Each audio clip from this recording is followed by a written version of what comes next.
এইবিলাকৰ পাৰত পৰিব দৰকাৰেই নাই। আপোনাক চাকৰি লাগে, ডাইৰেক্ট আপুনি গুৱাহাটীত আহক, চিকিউৰিটি কৰিব ইচ্ছা আছে বা যিকোনো কাম কৰিব ইচ্ছা আছে ডাইৰেক্ট আহক। ছাপ'জ চিকিউৰিটি কৰিব ইচ্ছা আছে যদি আপুনি চিকিউৰিটি অফিচবিলাক আছে, আপুনি আহক, বায়'ডাটা জমা দিয়ক, বাছ আপোনাৰ কাম হৈ যাব। 1 টকাও দিব নালাগে বুলি মই ক'লোঁ। মোৰ এক্সপিৰিয়েঞ্চৰ ফালৰ পৰা কৈছোঁ দেই, বাছ।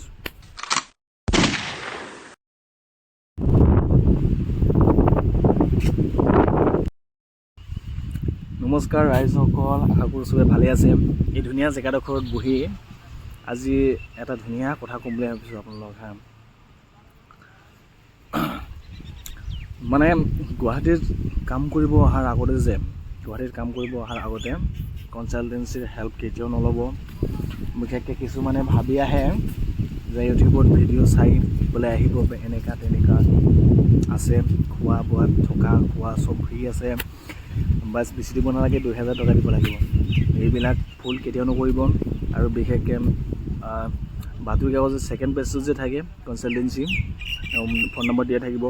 ফোন নম্বৰত কল কৰি পেলাই আপোনালোকে আহক, কথা পাতক আমাৰ লগত, খোৱা পাব, থকা পাব, 25-30 হাজাৰ টকা দৰমহা পাব। এইবিলাক একদম ফটুৱা হয় বুলি মই ক'লোঁ।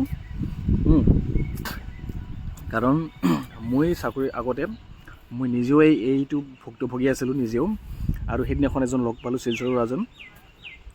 সেই শিলচৰৰ ল'ৰাজনে মোক কৈছে, মানে মই যোৱাকালি আহি পেলাই এনেকুৱা তেনেকুৱা মানে কনচালটেঞ্চি কণ্টেক্ট কৰাই পেলাই টকা মোৰ পৰা 2000 টকা, তাৰপিছত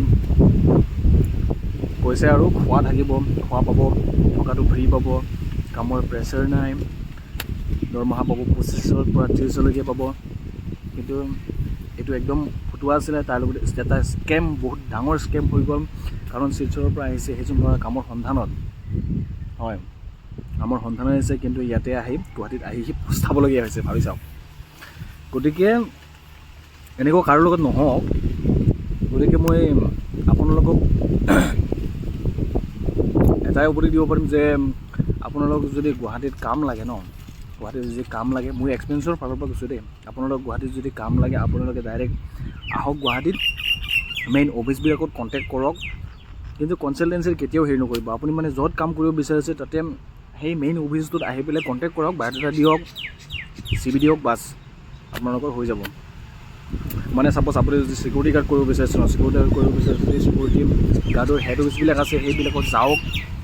আৰু ছাপ'জ হোটেলত কাম কৰিব আছে, হোটেলত যদি হোটেলত আহক, ডাইৰেক্ট কথা পাতি লওক, বায়'ডাটা দি যাওক, বাছ এইখিনিয়ে।